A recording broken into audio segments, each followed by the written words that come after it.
दोस्तों, आपका ये जो सुपर टेट का एग्जामिनेशन के लिए जो मास्टर बैच है, इसमें साइंस की ये पहली क्लास मेरे द्वारा कंसीडर करवाई जा रही है।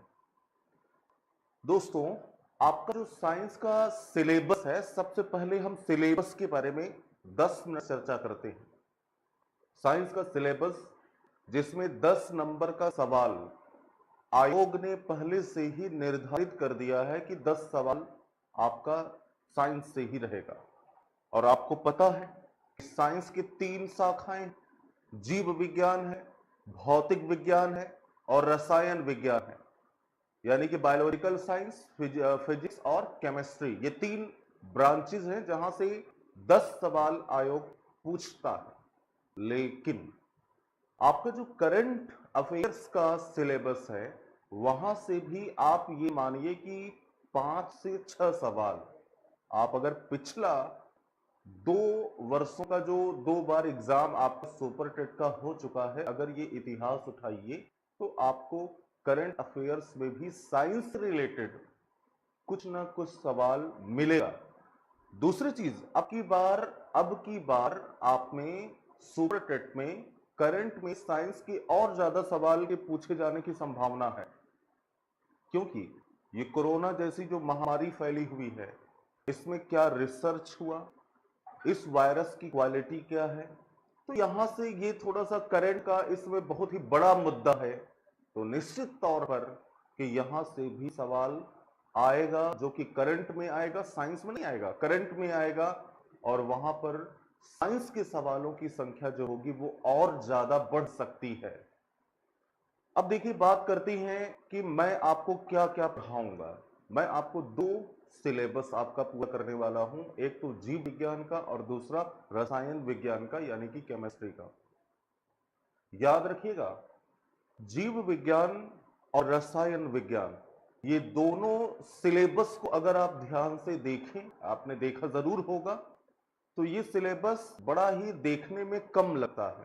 खासकर बायोलॉजिकल साइंस का सिलेबस देखा जाए तो केवल और केवल आपको 2 चैप्टर दिखाई देगा।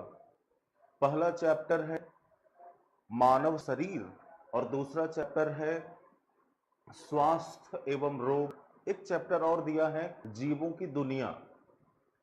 लेकिन इन तीनों चैप्टर के बारे में अगर मैं बात करूं तो मानव शरीर 2 सेकंड में खत्म हो गया। मानव शरीर बस 2 शब्दों में कंप्लीट। तो क्या ये जितना देखने में छोटा टॉपिक लग रहा है, क्या ये सच में इतना छोटा टॉपिक है? उसी प्रकार से जीवों की दुनिया बस आपको सुन करके लग रहा है, देख करके लग रहा है कि केवल एक चैप्टर है जीवों की दुनिया। क्या ये सच में इतना छोटा चैप्टर है?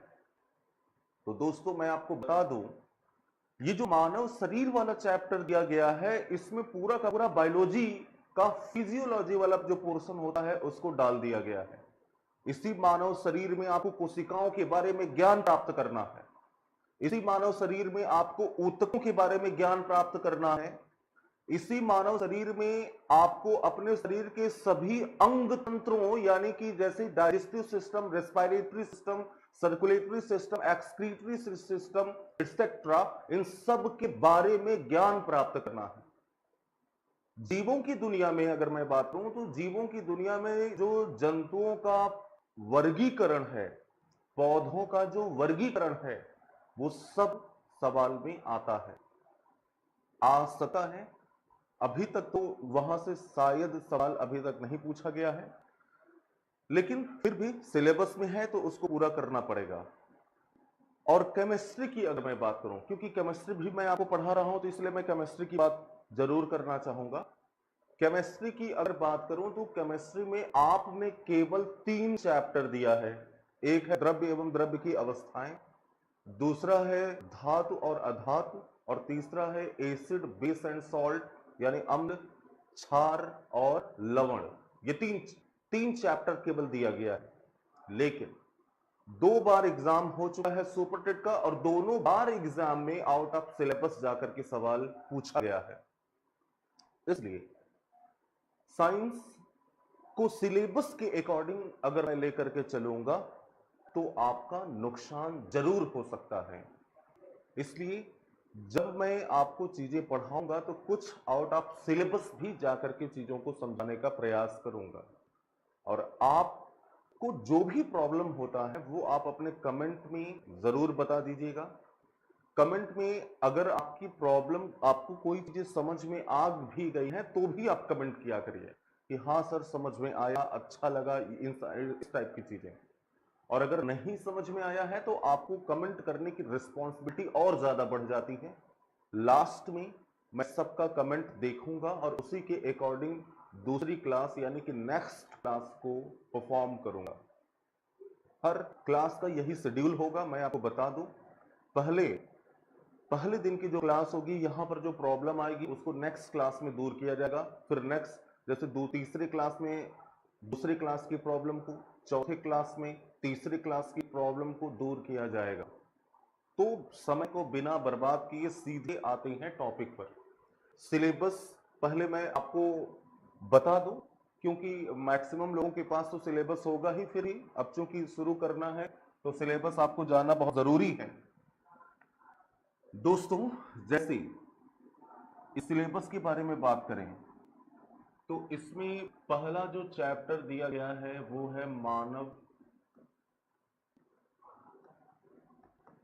शरीर। मानव शरीर यानी ह्यूमन बॉडी। और इस मानव शरीर में कई अंग तंत्र आ जाते हैं। जैसे पहला है पोषण तथा पाचन तंत्र, न्यूट्रिशन एंड डाइजेस्टिव सिस्टम। इसको मैं अभी हिंदी में लिख रहा हूं, इंग्लिश में लिखूंगा तो बोर्ड ज्यादा ही भर जाएगा। चलिए लिख दे रहा हूं मैं, न्यूट्रिशन एंड डाइजेस्टिव सिस्टम। ये है आपका पहला अंग तंत्र। दूसरा है श्वसन तंत्र, यानी कि रेस्पिरेटरी सिस्टम। तीसरा है परिसंचरण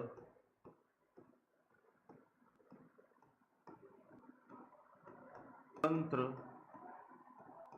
यानी कि सर्कुलेटरी सिस्टम।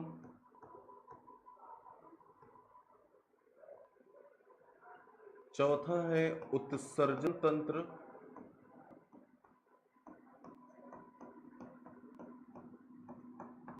Excretory system. पांचवा है प्रजनन तंत्र, जिसे रिप्रोडक्टिव सिस्टम कहा जाता है।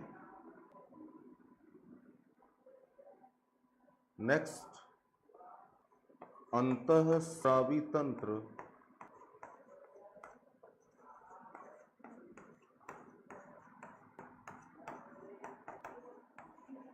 Endocrine system. नेक्स्ट है तंत्रिका तंत्र, यानी कि नर्वस सिस्टम। इसके बाद उम्मीद है कि आपने इसको लिख लिया होगा और इसका स्क्रीनशॉट ले लिया होगा। थोड़ा सा स्क्रीनशॉट लेने का जो प्रोसेस है वो तेजी में किया करिए, ताकि आपको और मुझे भी ज़्यादा कोई प्रॉब्लम ना हो। तो उम्मीद है कि आपने ज़रूर स्क्रीनशॉट इसका ले लिया होगा। नेक्स्ट सिलेबस क्या है? तंत्रिका तंत्र के बाद यानी कि नर्वस सिस्टम के बाद हम लोग पढ़ेंगे प्रतिरक्षा तंत्र के बारे में, यानी कि इम्यून सिस्टम के बारे में।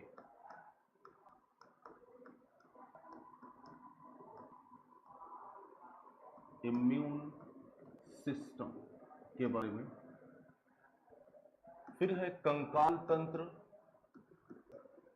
यानी कि स्केलेटल सिस्टम के बारे में,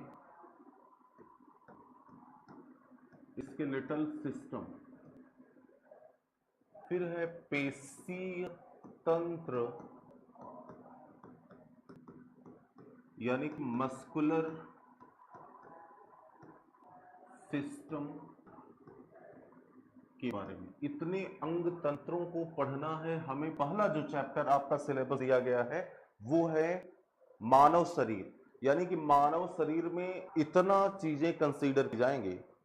उसके बाद इसी मानव शरीर में जो दूसरा आर्टिकल आता है, यानी कि जो और सिलेबस है वो है कोशिका, यानी कि सेल्स के बारे में, जिसे सेल बायोलॉजी कहा जाता है, ये आपको पढ़ाया जाएगा।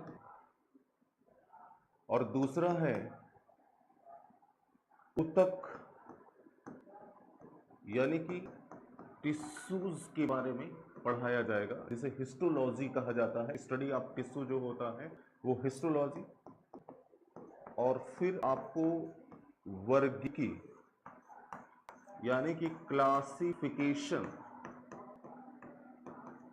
पढ़ाया जाएगा। और फिर आपको आनुवंशिकी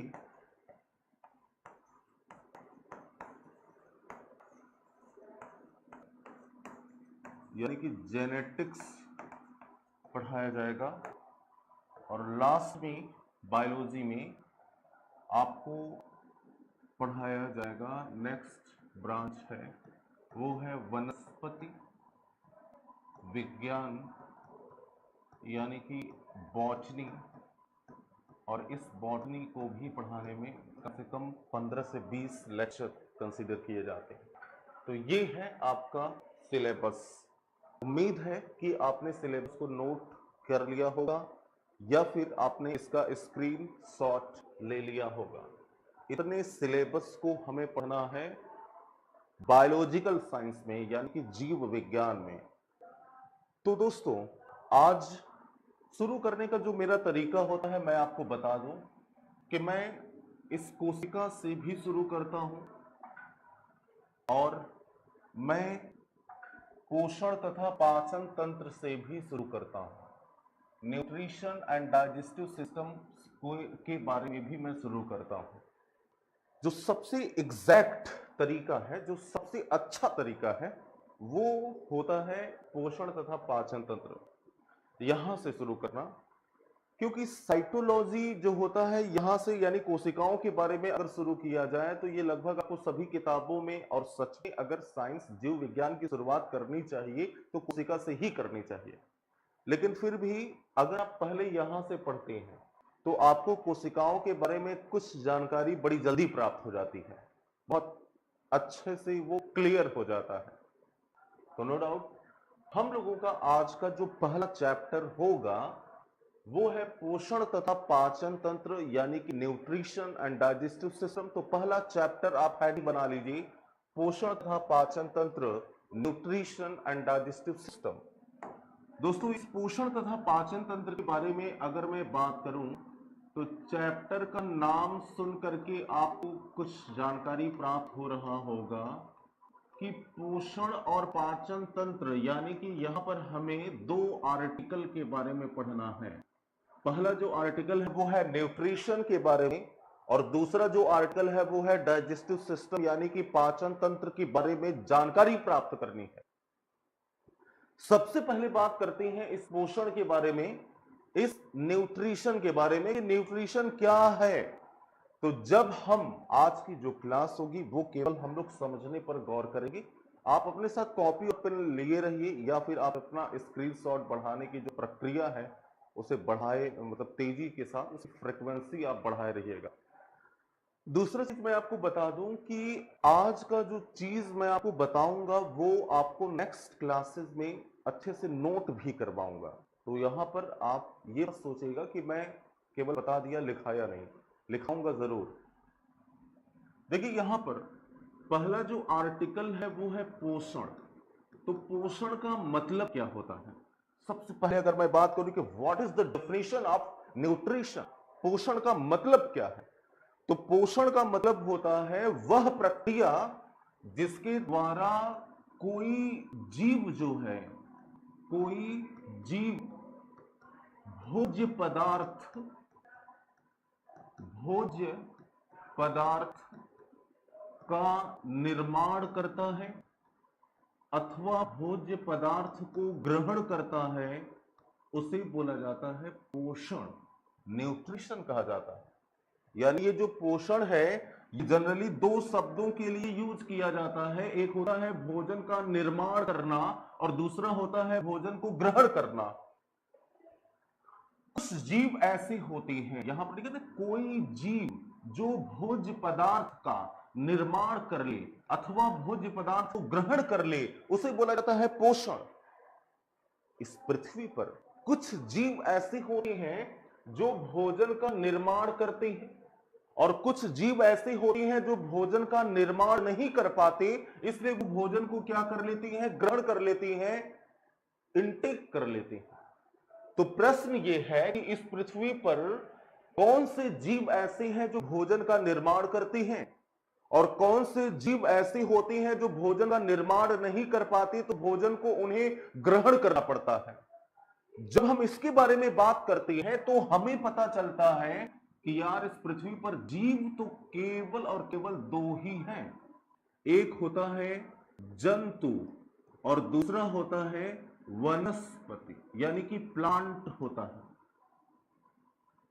ये जो वनस्पति होता है ये अपने भोजन का निर्माण जो होता है वो स्वयं कर लेता है, निर्माण ये स्वयं कर लेता है, क्योंकि पौधों के पास हरे रंग का एक पदार्थ होता है जिसे बोला जाता है क्लोरोफिल। क्लोरोफिल के होने से पौधे को फायदा ये पहुंचता है कि ये सूर्य के प्रकाश को एब्जॉर्ब कर लेता है, सूर्य के प्रकाश को ट्रैप कर लेता है, सूर्य के प्रकाश को ग्रहण कर लेता है। और सूर्य के प्रकाश को ग्रहण करने से फायदा क्या होगा, पौधों में फोटोसिंथेसिस यानी कि प्रकाश संश्लेषण होता है। और फोटोसिंथेसिस का मतलब क्या होता है, फोटोसिंथेसिस का मतलब होता है कि पौधे कार्बन डाइऑक्साइड और जल के बीच में रासायनिक अभिक्रिया करवा करके ग्लूकोज यानी कि भोजन का निर्माण जो होते हैं वो स्वयं कर लेते हैं। इसलिए पौधों को बोला जाता है स्वपोषी जीव, इस पौधे को बोला जाता है स्वपोषी जीव। और यह प्रक्रिया जो होती है वो स्वपोषण कहलाती है, यानी ऑटोट्रॉफिक मोड ऑफ न्यूट्रिशन कहलाती है, स्वपोषण कहलाती है। उसी के बाद यह जंतु के बारे में अगर मैं बात करूं तो मैं आपसे पूछ रहा हूं कि क्या जंतुओं में क्लोरोफिल होता है, तो आपने कहा कि जंतुओं में क्लोरोफिल नहीं होता। जब जंतुओं में क्लोरोफिल नहीं होगा तो जंतुओं को कुछ नुकसान होगा। नुकसान क्या होगा कि ये सूर्य के प्रकाश को एब्जॉर्ब नहीं कर पाएगा, सूर्य के प्रकाश को ग्रहण नहीं कर पाएगा, सूर्य के प्रकाश को ट्रैप नहीं कर पाएगा। और जब ये सूर्य के प्रकाश को ट्रैप नहीं कर पाएगा तो प्रकाश संश्लेषण के लिए जो सबसे ज्यादा आवश्यक चीज है वो सूर्य के प्रकाश का होना होता है। यानी ये सूर्य के प्रकाश को जब यूटिलाइज नहीं कर पाएगा तो इसका मतलब जंतु में फोटोसिंथेसिस प्रकाश संश्लेषण भी नहीं होगा। प्रकाश संश्लेषण नहीं, इसका मतलब कार्बन डाइऑक्साइड और जल के बीच में अभिक्रिया नहीं। और जब इसमें प्रकाश संश्लेषण यानी कार्बन डाइऑक्साइड और जल के बीच में अभिक्रिया नहीं होगी तो नो डाउट कि इसमें ग्लूकोज का निर्माण भी नहीं होगा, अर्थात ये अपने भोजन का निर्माण स्वयं नहीं कर पाएगा। तो प्रश्न ये है कि जंतु को भोजन मिलेगा कहां से। तो जंतु ने कहा कि चलो ठीक है, मैं बना नहीं पाता हूं तो कोई बात नहीं, मैं पौधों के द्वारा बनाए गए भोजन को क्या कर ले रहा हूं, ग्रहण कर ले रहा हूं। तो जंतु पौधों पर भोजन के लिए निर्भर होता है, अर्थात ये भोजन को पौधों से ग्रहण कर रहा है, इसलिए इसे बोला जाता है परपोषी। पर का मतलब दूसरों से, पोषी का मतलब भोजन को प्राप्त करना।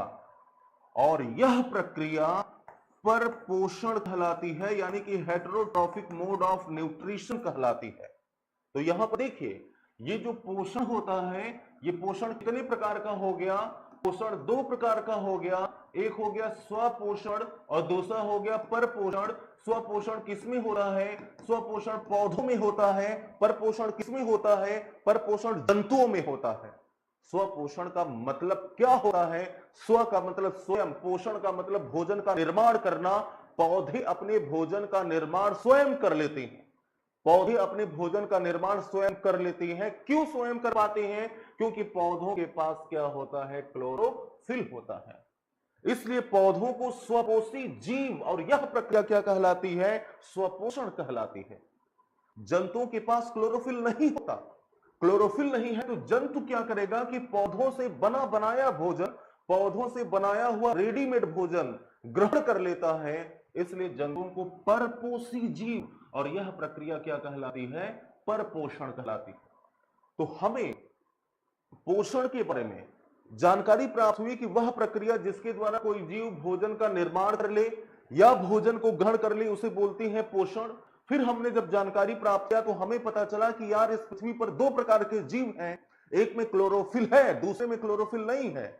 जिसमें क्लोरोफिल है उसे पौधा कहते हैं, और क्लोरोफिल होने से पौधे को फायदा क्या पहुंचता है कि वो अपने भोजन का निर्माण स्वयं कर लेता है। इसलिए पौधों को स्वपोषी जीव या उत्पादक या प्रोड्यूसर कहा जाता है। जबकि जंतु क्या करता है? पौधों के द्वारा बनाए गए भोजन को ग्रहण करता है।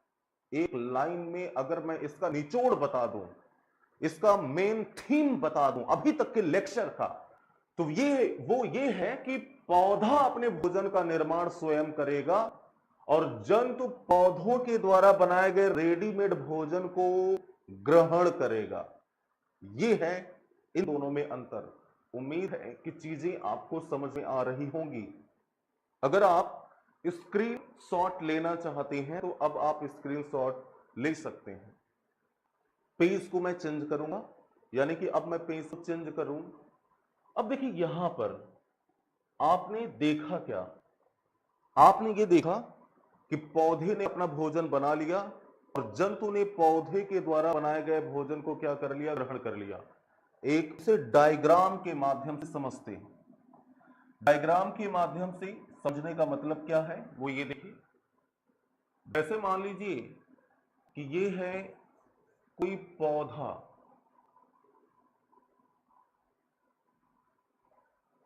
और ये है पौधे का जड़, और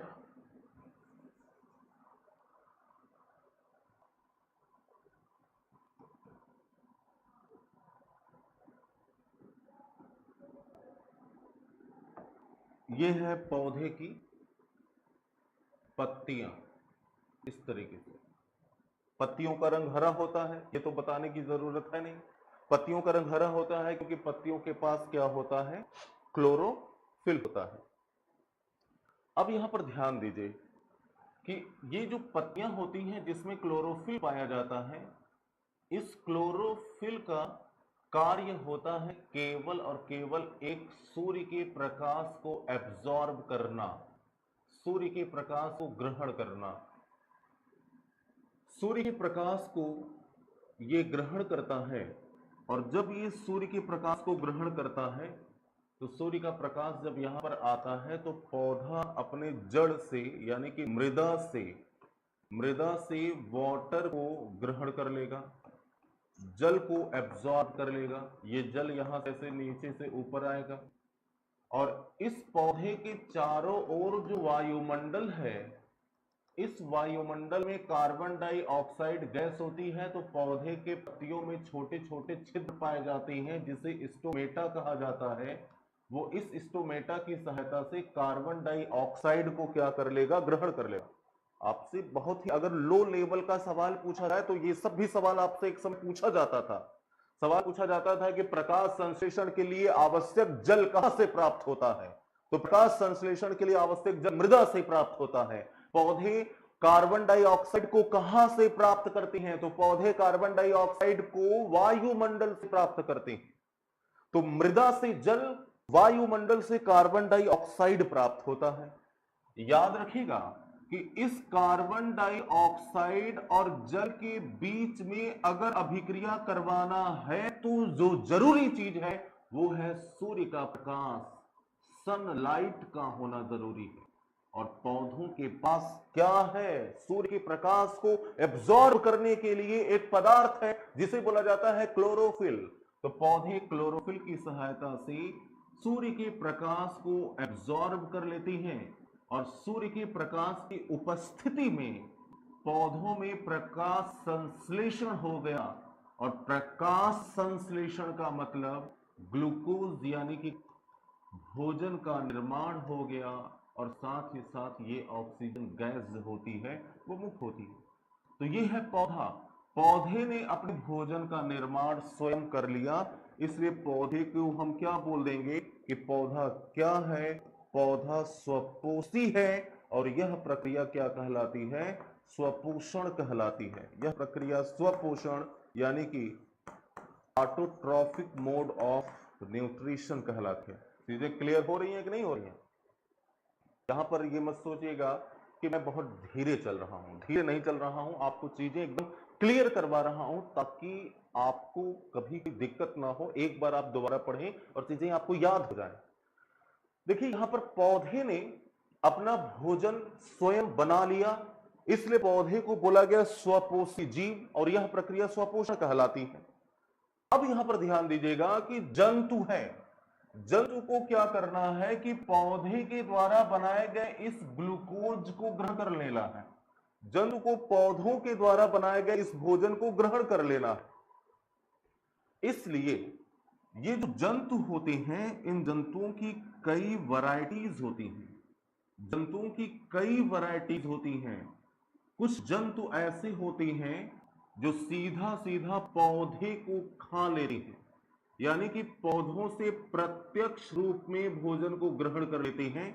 और ऐसे जंतुओं को बोला जाता है शाकाहारी जंतु, जैसे खरगोश है, जैसे हिरन है, जैसे गाय है, जैसे बकरी है आदि।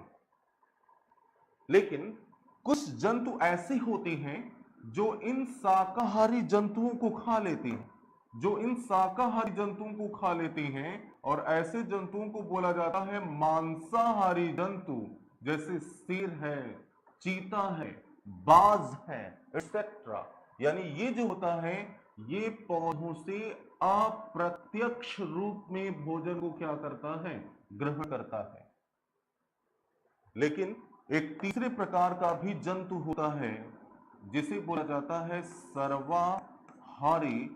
सर्वाहारी क्या करता है कि जब इसका मन करेगा तो वो पौधे को खा लेगा और जब इसका मन करेगा तो शाकाहारी जंतुओं को खा लेगा। इसलिए इसे बोला जाता है सर्वाहारी जंतु, जैसे मनुष्य है, कॉकरोच है। तो अंतर को समझने का प्रयास करिए कि ये जो जंतु होते हैं ये पौधों से भोजन तो प्राप्त करते हैं, लेकिन भोजन को प्राप्त करने का जो तरीका होता है वो जनरली 3 प्रकार का होता है। कुछ जंतु पौधे को खा करके भोजन प्राप्त करेंगे, यानी कि पौधों से प्रत्यक्ष रूप में भोजन को प्राप्त करेंगे। कुछ जंतु शाकाहारी जंतुओं को खा करके यानी पौधों से अप्रत्यक्ष रूप में भोजन को प्राप्त करेंगे। और कुछ जंतु अपनी सुविधा के अनुसार प्रत्यक्ष और अप्रत्यक्ष दोनों रूपों में ग्लूकोज को प्राप्त करेंगे। जैसे खरगोश ने पौधे को खा लिया तो खरगोश ने प्रत्यक्ष रूप से भोजन को पौधे से प्राप्त किया है, इसलिए खरगोश क्या हो गया? शाकाहारी।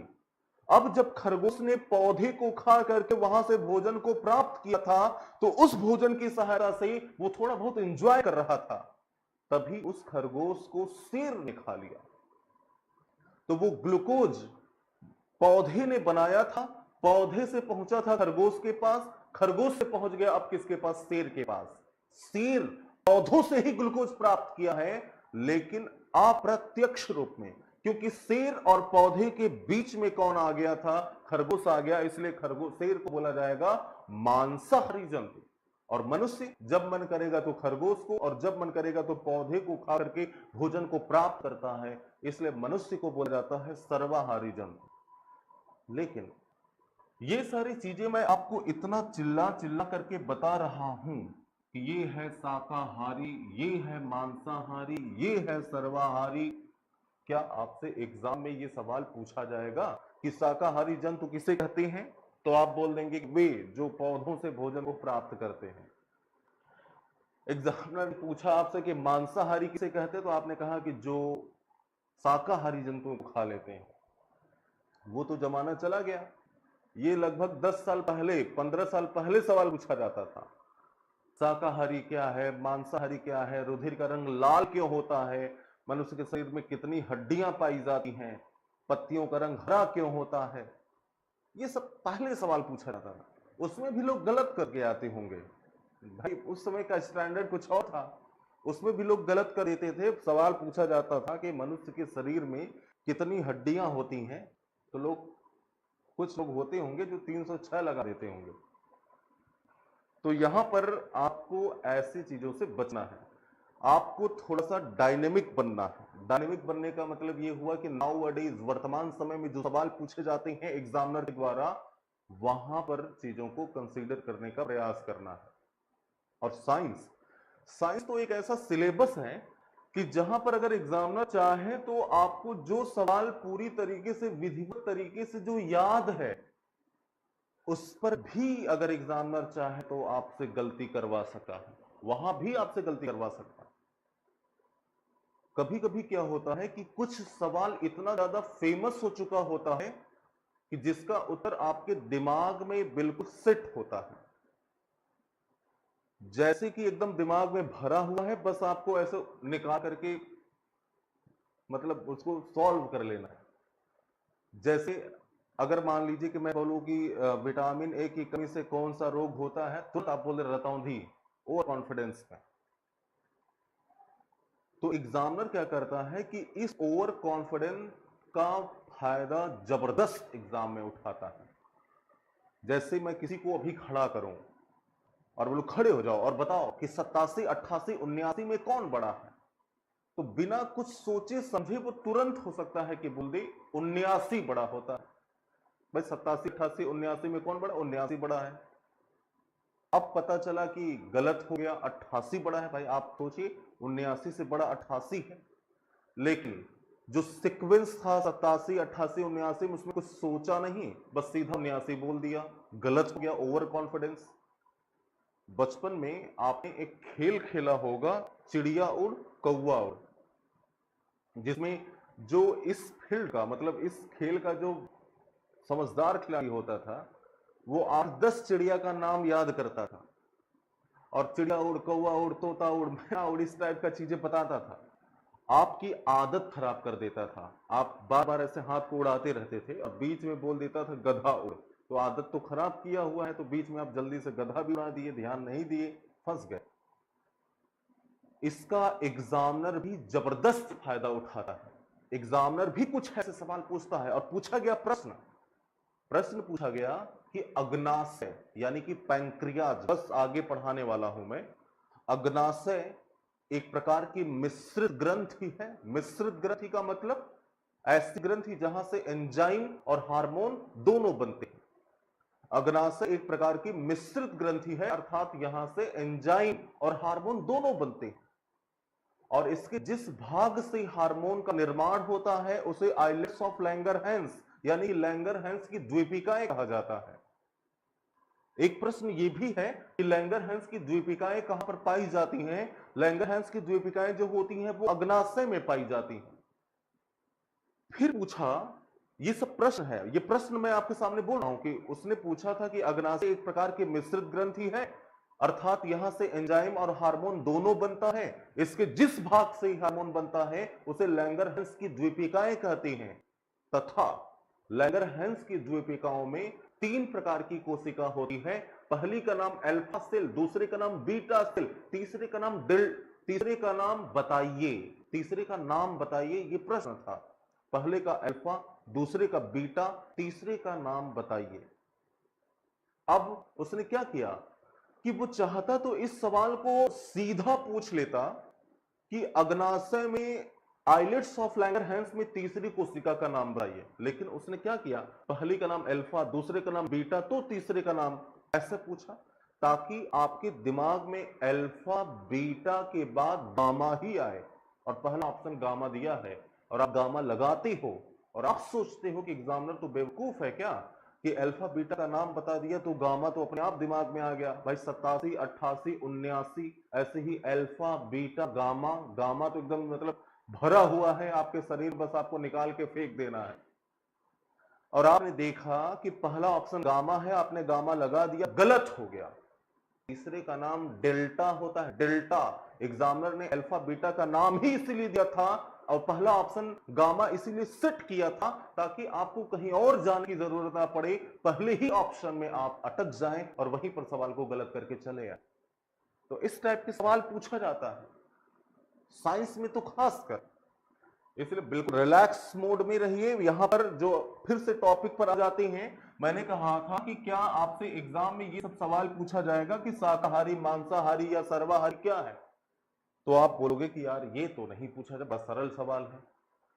इसलिए एग्जामिनर क्या करता है कि ये जो जंतु होता है, इस जंतुओं की और ज्यादा वैरायटीज से सवाल पूछता है। जैसे कुछ जंतु ऐसे होते हैं जो मृदा में उपस्थित कार्बनिक पदार्थों से भोजन प्राप्त करते हैं, जैसे केंचुआ है, जैसे दीमक है, तो उसे क्या कहा जाए, तो उसे अपदाहारी कहते हैं।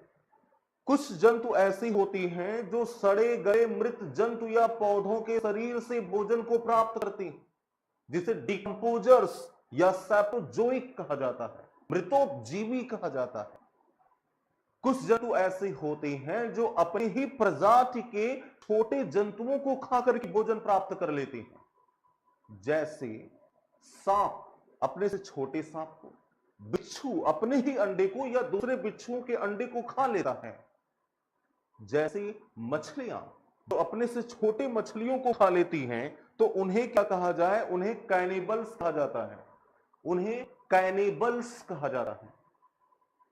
कुछ जंतु ऐसे भी होते हैं जो केवल रुधिर को चूसते हैं, जैसे मादा मच्छर है, जोंक है, तो उन्हें क्या कहा जाए, उन्हें संगवीवोरस या रुधिराहारी कहा जाता है। तो इस टाइप के सवाल पूछे जाते हैं एग्जाम में।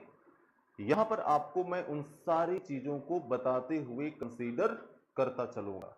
उम्मीद है कि आप अगर इसका स्क्रीनशॉट लेना चाह रहे हैं तो आपने इसका स्क्रीनशॉट जरूर ले लिया होगा।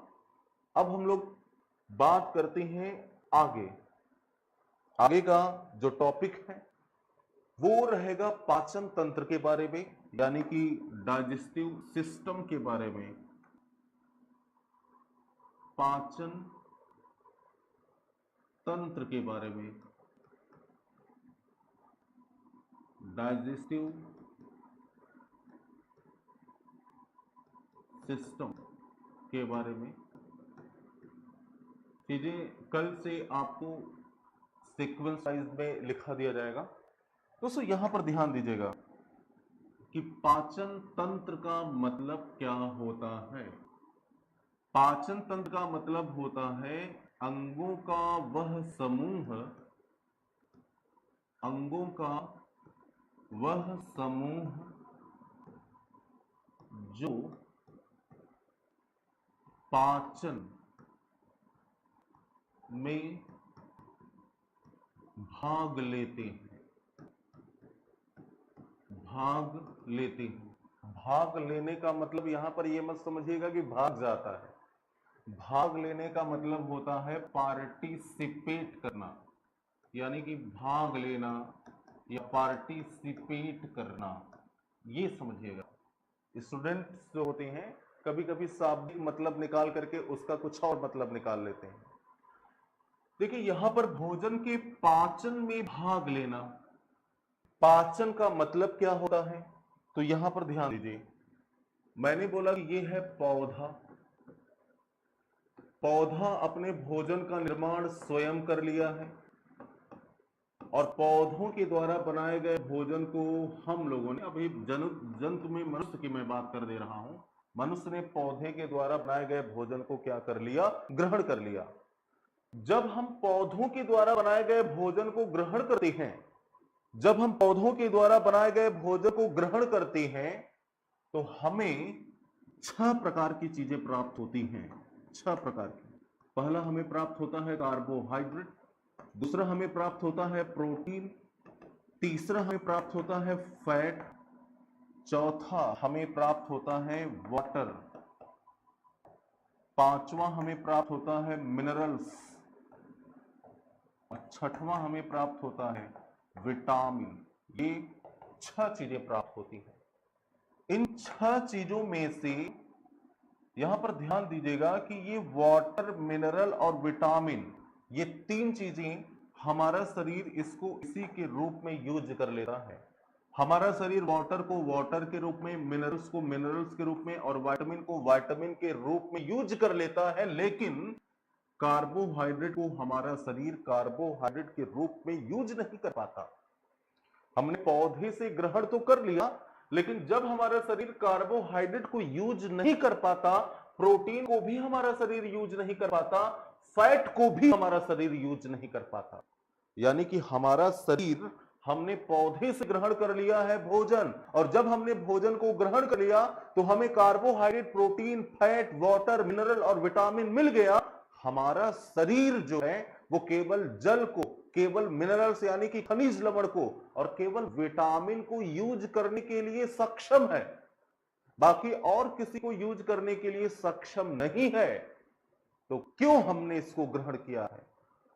अब ग्रहण कर लिया है तो जरूरी है कि हमें इसको पचाना पड़ेगा, हमें इसको यूज करना पड़ेगा। और सच में अगर मैं बात करूं तो हमारे शरीर को कार्बोहाइड्रेट की जरूरत होती ही नहीं है। हमारे शरीर को जरूरत होती है ग्लूकोज की। उसी प्रकार से हमारे शरीर को प्रोटीन की जरूरत नहीं है, हमारे शरीर को जरूरत है अमीनो एसिड की, अमीनो अम्ल की, और हमारे शरीर को जरूरत है फैट की नहीं, हमारे शरीर को जरूरत है फैटी एसिड की, वसा अम्ल की जरूरत है। अब चूंकि ये ग्लूकोज हमें केवल कार्बोहाइड्रेट से प्राप्त होता है, इसलिए मजबूरी है कि पहले हमें कार्बोहाइड्रेट को ग्रहण करना पड़ेगा, फिर कार्बोहाइड्रेट को ग्लूकोज में बदलना पड़ेगा। उसी प्रकार से अमीनो एसिड हमें केवल और केवल प्रोटीन से प्राप्त होगा, इसलिए जरूरी है कि पहले हम प्रोटीन को खाएं, फिर उस प्रोटीन को अमीनो एसिड में बदल दें। और सेम यहां पर कि हमारे शरीर को सच में फैटी एसिड की जरूरत है, लेकिन ये फैटी एसिड हमें केवल और केवल फैट से प्राप्त होगा, इसलिए पहले हमें फैट को ग्रहण करना पड़ेगा, फिर फैट से हमें फैटी एसिड को निकालना पड़ेगा। तो प्रश्न ये है कि जितनी आसानी से मैं बोल दे रहा हूं कि कार्बोहाइड्रेट से ग्लूकोज, प्रोटीन से अमीनो एसिड, फैट से फैटी एसिड प्राप्त कर लेता है हमारा शरीर, क्या ये इतना सरल है? तो हमारे शरीर की वह प्रक्रिया जिसके द्वारा कार्बोहाइड्रेट से ग्लूकोज, प्रोटीन से अमीनो एसिड और फैट से फैटी एसिड प्राप्त किया जाता है, उसे ही बोला जाता है भोजन का पाचन करना। सच में ये जो पाचन का शाब्दिक अर्थ होता है, इसका शाब्दिक अर्थ होता है विखंडन करना, विखंडन करना।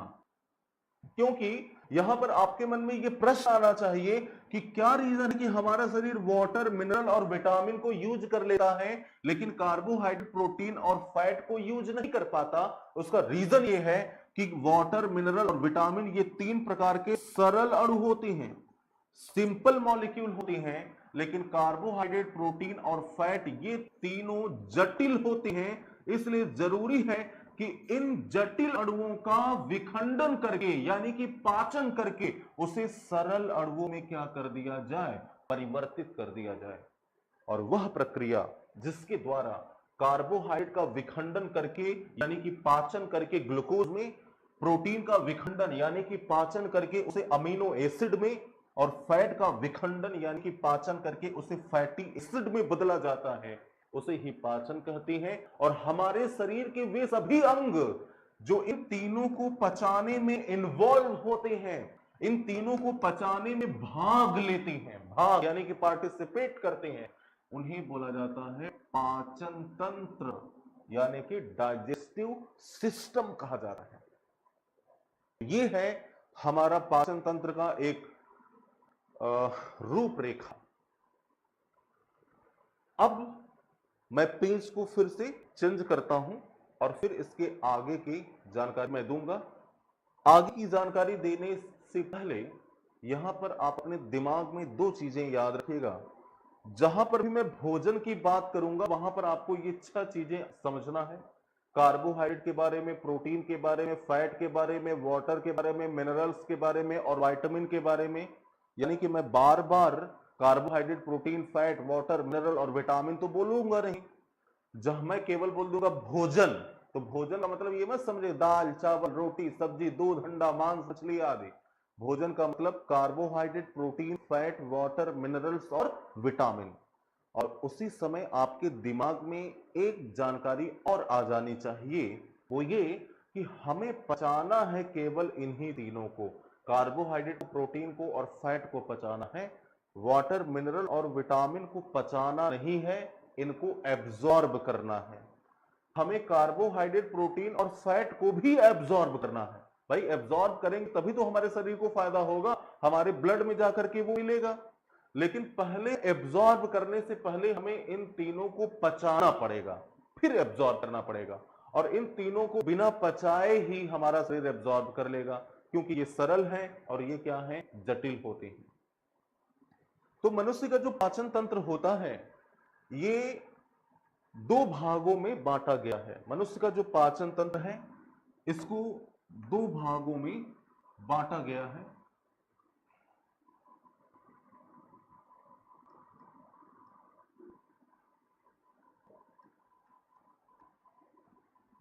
पहला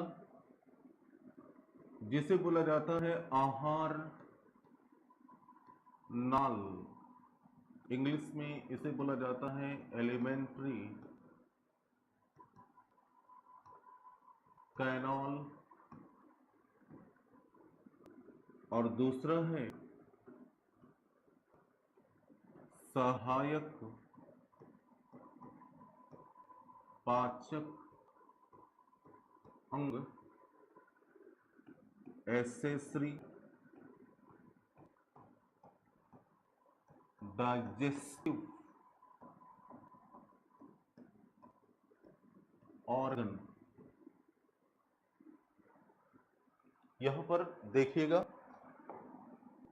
ये जो सहायक जो आहार नाल होता है ये प्रत्यक्ष रूप से भोजन का पाचन करता है, प्रत्यक्ष रूप से पाचन में भाग लेता है। लेकिन कभी कभी ये जो आहार नाल होता है ये भोजन को पचाने में फेल होने लगता है। जैसे मान लीजिए कि मैं कहूं कि मैं हूं आहार नाल और आप लोग हैं सहायक पाचक अंग। भोजन को पचाने का उद्देश्य, मैं हूं प्रत्यक्ष मतलब मेन टीचर, जो कि मैं आपको साइंस पढ़ा रहा हूं, लेकिन कभी कभी अगर मैं नहीं पढ़ा पा रहा हूं या कोई चैप्टर मैं नहीं पढ़ा पाया तो कोई और आकर के पढ़ाना शुरू कर दिया, तो वो क्या है, सहायक है। ठीक उसी प्रकार से आहार नाल जो होता है ये प्रत्यक्ष रूप से भोजन का पाचन करता है, लेकिन कभी कभी आहार नाल भोजन को पचाने में फेल होने लगता है, तो सहायक पाचक अंग आकर के आहार नाल को सपोर्ट कर देता है ताकि आहार नाल भोजन का पाचन कर सके। जैसे लीवर, लीवर एक प्रकार का सहायक पाचक अंग है। जैसे पैंक्रियाज, पैंक्रियाज भी एक प्रकार का सहायक पाचक अंग है। जैसी गॉल ब्लैडर, गॉल ब्लैडर भी एक प्रकार का सहायक पाचक अंग है। जैसी अपेंडिक्स, अपेंडिक्स भी एक प्रकार का सहायक पाचक अंग है। ये सब ऐसे अंग हैं। लीवर जो होता है ये खुद भोजन का पाचन नहीं करता, आहार नाल को सपोर्ट करता है ताकि आहार नाल भोजन का पाचन कर सके। पैंक्रियाज जिसे अग्नाशय कहा जाता है, अग्नाशय आहार नाल को सपोर्ट करेगा। गॉल ब्लैडर जिसे पित्ताशय कहा जाता है ये भी आहार नाल को सपोर्ट करेगा। अपेंडिक्स जो होता है ये भी आहार नाल को सपोर्ट करता है ताकि आहार नाल भोजन का पाचन कर सके। तो दोस्तों आज की क्लास मुझे लगता है केवल यहीं पर रोक देनी चाहिए। अभी मैं आपके कमेंट्स को भी देख लूंगा। कमेंट में जरूर बताइए कि क्लास आपको कैसी लगी। क्योंकि आपके कमेंट के अकॉर्डिंग ही नेक्स्ट क्लास रहेगी। अगर आपको कहीं पर कोई दिक्कत है तो जरूर बताइए, दिक्कत नहीं है तो भी बताइए, कमेंट में जरूर बताइए कि आपको कैसा लगा ये क्लास, क्योंकि आज के कमेंट से कल की क्लास निर्धारित हो पाएगी। तो दोस्तों यहां पर ध्यान दीजिएगा कि ये दो चीजें आज आप अपने दिमाग में, तीन चीजें बनाकर रखिएगा कल के क्लास के लिए। पहला, कि जब हम भोजन ग्रहण करते हैं, हम लोग भोजन का निर्माण तो करते नहीं है, ग्रहण करते हैं। कहां से ग्रहण करते हैं? पौधों से ग्रहण करते हैं। तो जब हम भोजन को ग्रहण करते हैं तो हमें carbohydrate, protein, fat, water, mineral और विटामिन प्राप्त होता है। ये पहला चीज। भोजन को हमने पौधे से ग्रहण किया तो हमें carbohydrate, protein, fat, water, mineral और विटामिन मिल गया, पहली चीज। दूसरी चीज, वाटर, मिनरल और विटामिन को हमारा शरीर अवशोषित कर लेगा, लेकिन कार्बोहाइड्रेट, प्रोटीन और फैट को पहले पचाएगा फिर अवशोषित करेगा। यानी कार्बोहाइड्रेट को, प्रोटीन को, फैट को पचाना है, वाटर, मिनरल और विटामिन को नहीं पचाना है। तीसरी चीज क्या याद रखना है कि पाचन तंत्र हमारा जो है दो भागों में बटा हुआ है, एक है आहार नाल, दूसरा है सहायक पाचक अंग। आहार नाल जो प्रत्यक्ष रूप से भोजन को पचाएगा और सहायक पाचक अंग का काम तब आएगा जब आहार नाल फेल होने लगता है पचाने में। यानी जब आहार नाल भोजन का पाचन नहीं कर पाता तो सहायक पाचक अंग आहार नाल को सपोर्ट कर देता है ताकि आहार नाल भोजन का पाचन कर सके। तो ये तीन चीजें आप आज अपने दिमाग में आप 4, 5, 6, 7, 8, 9, 10 बार सोचिएगा जब तक आपको याद ना हो जाए। फिर कल हम लोग इसी टाइम पर इस चैप्टर को पढ़ेंगे और मैं आपसे वादा करता हूं कि अगर ये तीन चीजें आप अपने दिमाग में आज बैठाए रखेंगे तो ये चैप्टर मैं ऑन बोर्ड यही क्लास में आपको याद करा दूंगा, ये मेरी गारंटी है। तो thank you so much, thanks a lot. हो सकता है मैं भी एक बार और आऊं आपके कमेंट को देखने के लिए।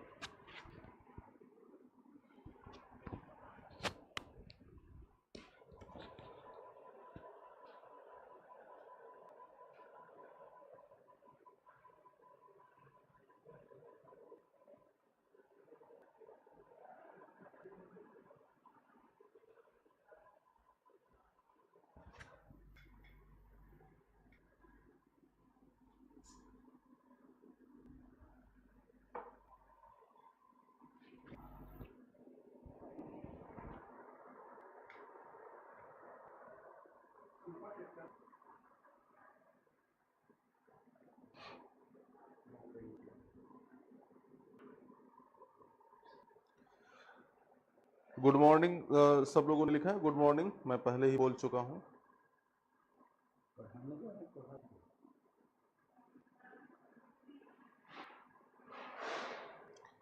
ध्यान ने एलपीजीए यानी लीवर, पैंक्रियाज, गॉल ब्लैडर और अपेंडिक्स को दिया है, ठीक है, कोई दिक्कत नहीं है। आशीष पाल, क्या सर क्या PRT super TET, junior super TET का सिलेबस सेम है क्या? प्राइमरी सुपर टेट और जूनियर सुपर टेट का जो सिलेबस है वो अभी आशीष की क्लास चलेगी तो वो आपको सिलेबस के बारे में पूरा अच्छे तरीके से बता देंगे। तो दोस्तों थैंक यू सो मच आपके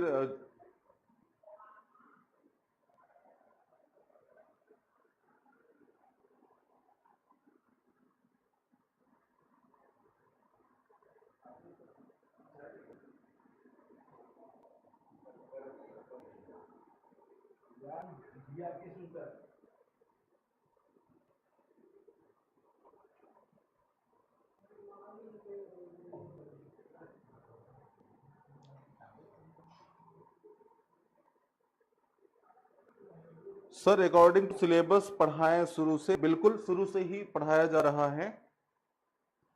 मनोज उपाध्याय जी।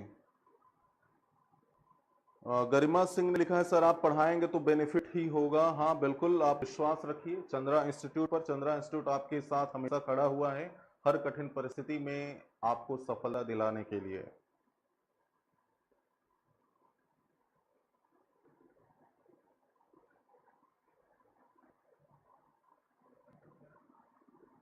पूनम सिंह ने लिखा है थोड़ा सा नीचे कर दीजिए। ठीक है, अगली बार नीचे से ही लिखा जाएगा। सर वॉल्यूम बहुत कम है, ठीक है।